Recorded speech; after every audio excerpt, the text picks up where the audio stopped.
para que ese gálido perdure en un determinado tiempo.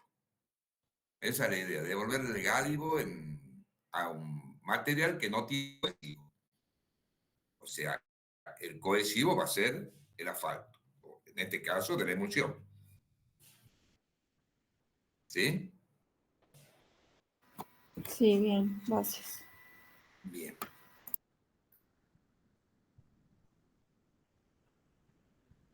¿Qué otra pregunta, chicos?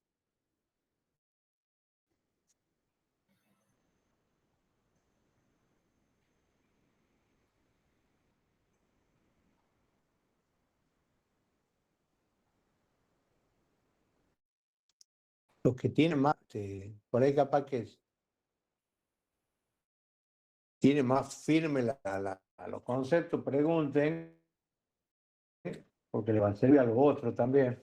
Por ahí no tiene miedo de preguntar, porque capaz que la duda tiene miedo de que la duda sea medio evidente, que nos pasa todo, ¿no? Bueno, para los chicos que están, yo voy a hablar de algo que me llamó la atención en el trabajo práctico número 4, que bueno, lamentablemente ha sido un copy-paste en casi todos los casos, salvo en la parte de los números. No importa, bueno, el asunto que sirva. Pero en ese copy-paste o ese pegar, se arrastran todos los errores. Por lo tanto, en el análisis de los parámetros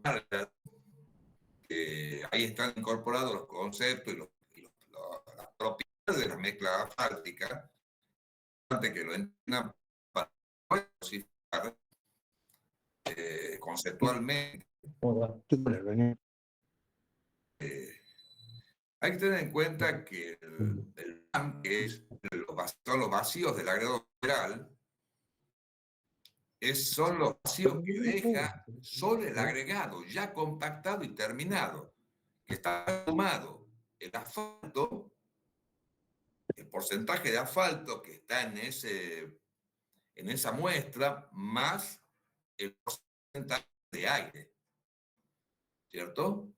Entonces, si se considera que está el asfalto más el aire, lo que va a pasar es que cuando yo aumente la cantidad de asfalto, es verdad, se disminuye la cantidad de vacío, pero en la fórmula que considera el BAM es igual a vacío, es el total menos los vacíos del asfalto, ocupados por el asfalto, y los vacíos ocupados por el aire.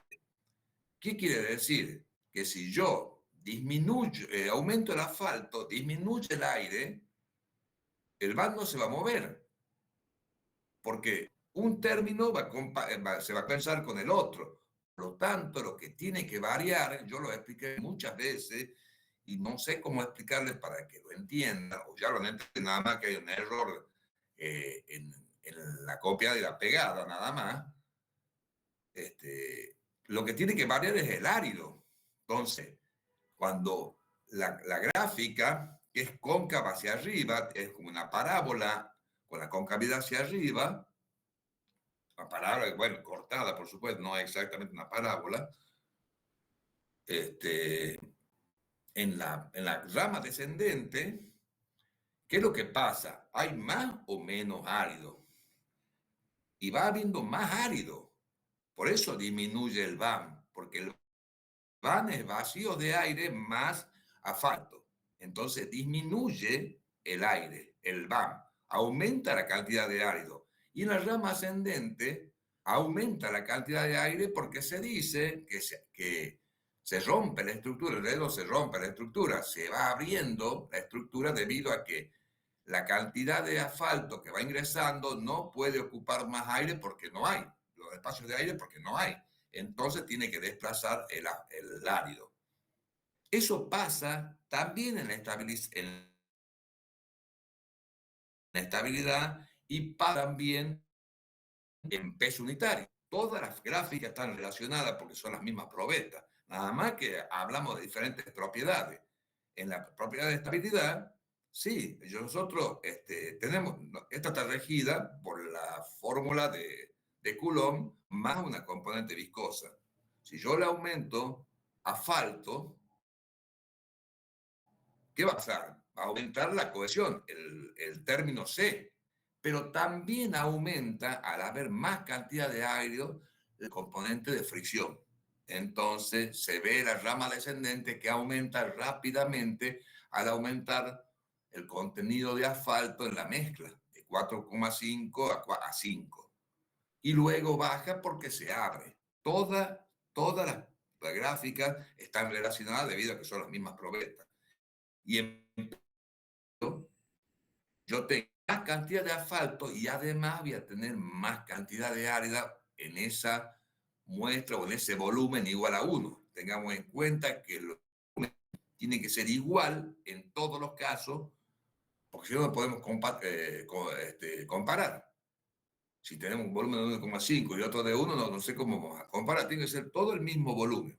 Entonces, considerando eso como constante, lo descartamos y vemos que el peso unitario vamos a tener.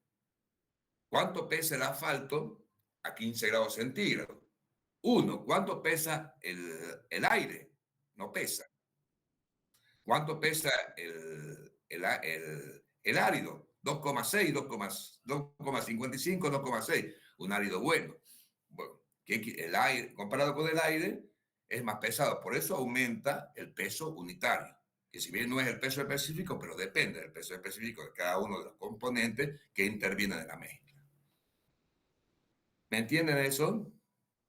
Tiene que dar una repasada y no de los prácticos, porque los prácticos no están bien. Yo he mandado a que lo corrijan para la semana que viene ese detalle, para que puedan interpretar la mezcla con los parámetros Marshall. Ingeniero, en cuanto a la relación de betún vacío, ¿eso está ligado al tipo de tránsito que nosotros tengamos? Sí, porque te va a marcar la cantidad de aire de los componentes que tiene y los componentes que tiene la mezcla. Pero ya podés hacer, para una visión inmediata, pero la dosificación la vas a dar con los otros 5 parámetros. Estabilidad, fluencia, peso unitario, vacío y vacío del agregado mineral. ¿De acuerdo? Bien, porque había leído, puede ser que cuando yo tengo un tránsito más pesado, es como que necesito tener mayor cantidad de vacíos, digamos, de aire. Sí. ¿Puede ser así? Claro, por eso nosotros hablamos que los porcentajes de vacío rondan de 3 y 6% para mezclas convencionales. Entonces, ¿cuándo elegimos un 6%? Cuando tenemos una autopista o un camino de primera categoría.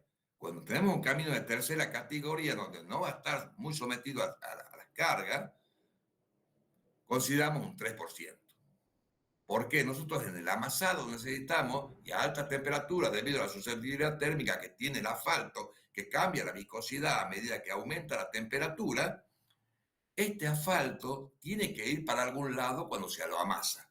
¿Qué quiere decir cuando se lo amasa? Cuando está sometido a carga.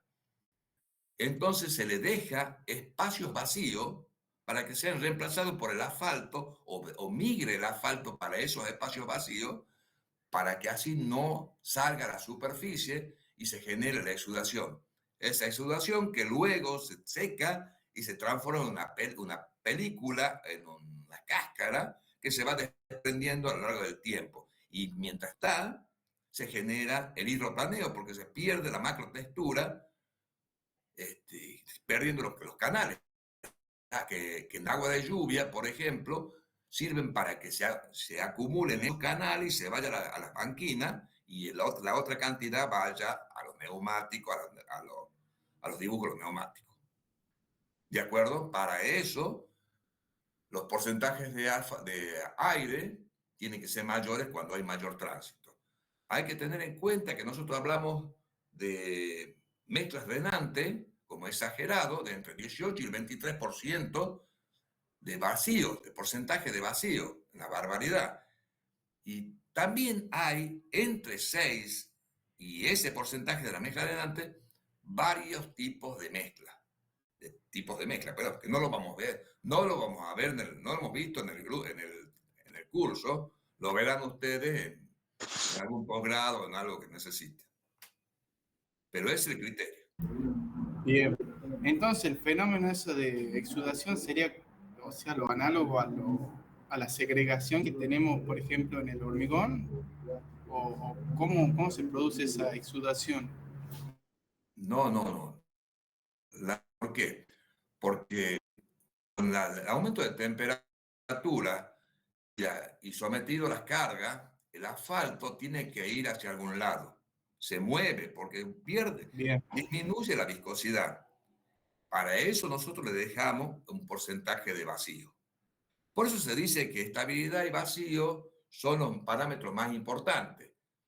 Pero no hay que olvidarse de flexibilidad, porque si nos olvidamos de flexibilidad y damos mucha estabilidad, el pavimento asfáltico se vuelve muy rígido, por lo tanto, en consecuencia, se vuelve muy frágil. Bajo carga, se fisura. Nosotros necesitamos combinar esas propiedades, combinar esos parámetros más. ¿Sí? bien.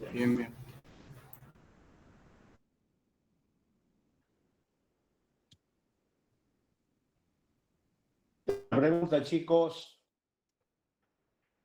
Ingeniero, yo tengo una consulta sobre pavimento rígido Sí, con el tema de cuando se hizo la cama de arena. sí. O sea, sé que sería una base, o sea, una capa estructural, pero ¿cuál es el motivo por el que yo utilizaría esa capa de arena, digamos, esa capa de arena? Pues tiene varios motivos. Principalmente, en la práctica también te sirve la cama de arena cuando, por qué causa, vos te has pasado del espesor estructural para verificar cuando sobre cada metro y hace 3 o 4 puntos transversales a tu tramo, cada metro va poniendo una regla transversal y va midiendo los espesores. Es decir, si por algún motivo estás con un centímetro y medio más, qué sé yo, vos podés ponerle una cadena como para compensar ese defecto y este, que el consumo tuyo de hormigón excesivo, porque es muy difícil. Y bueno, en definitiva, yo lo que recomiendo es que siempre pongamos el hormigón ese centímetro más ya ámbito práctico, tenga mucho tiempo de vida útil. Tiene mucho peso. Pero sentido, desde el punto de vista técnico, se divide en dos. Por un lado, al tener una cama de pelotita, que llamarle, que sería una arena gruesa, que es la que tenés que tirar, te facilita la retracción del fragüe y en alguna medida, te cola con ese efecto que te va a generar fisura a primera hora del otro día o el mismo día que hace calor. También te cubre contra, posiblemente en la base tenga alguna piedra, un poquitito.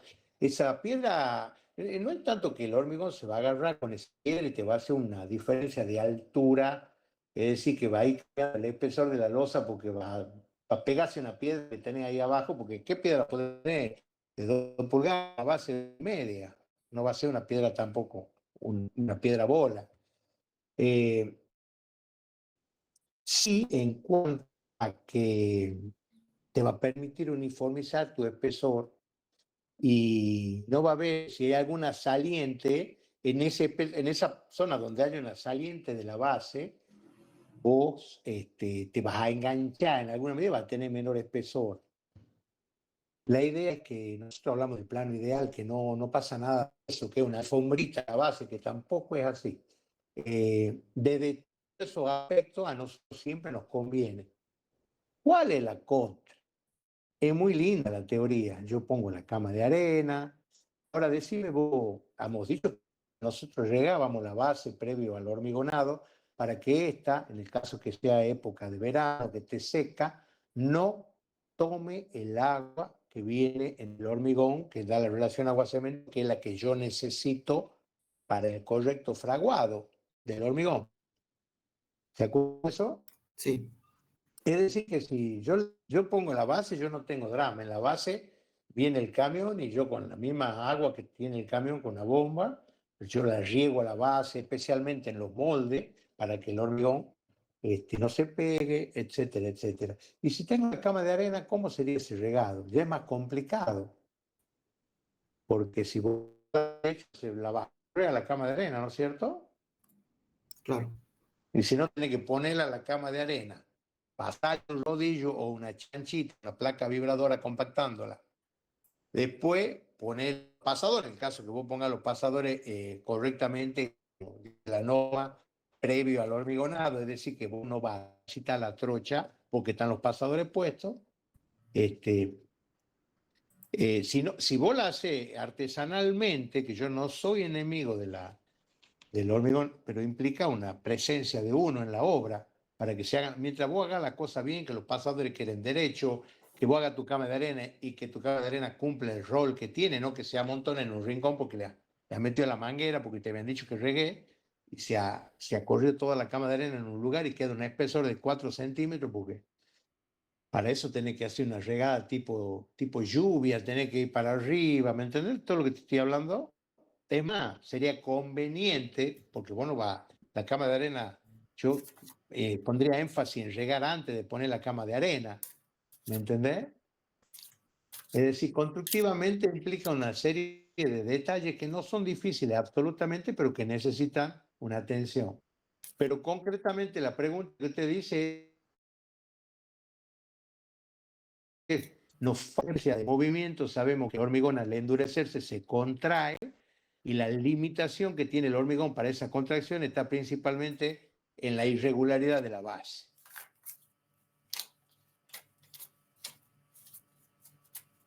No sé si le respondí la pregunta. Sí, ingeniero. Y con el tema del espesor de esa cama de arena, ¿en qué orden estaría más o menos? Yo no pondría más de 2 centímetros, 1,5 centímetros. Bien, gracias. Porque ahí estaríamos ya, y menos también, ¿no? Todo depende de la habilidad que tenga para distribuir la arena con el menor espesor posible. Con el mínimo espesor yo ya me aseguro, tampoco puede ser tan mínimo porque cuando venga el hormigón la va a correr. Hay un criterio, ¿me entiendes? Tampoco podés poner mucho. Si bien te va a transmitir la tensión, vas a atentar contra el espesor tuyo. Si vos has hecho ¿me entendés? Si vos has hecho tenés un molde de 20 y tenés que poner 18 y le metés 4 centímetros por la duda de la arena pensando que se va a compactar, ya empieza a haber una interfase medio un poco trabajada ahí entre la base y el hormigón. Sí, ¿qué otra cosa?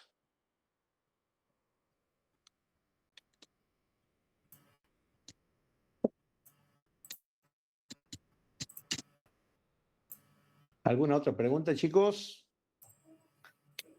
Yo le voy a comentar en el grupo entonces, por favor, los que puedan, es decir, los que no rindan con Atilio, los que no tengan clase con Atilio y que ya hayan aprobado todos los prácticos del ingeniero Rodríguez, me mandan mensaje por privado, así los hablamos un poco antes. El resto está citado a las 6 de la tarde.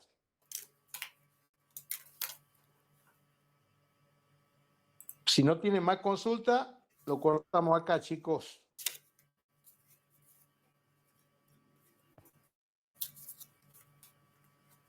Listo. Nos vemos mañana, Dios mediante. Hasta mañana. Hasta mañana. Hasta mañana.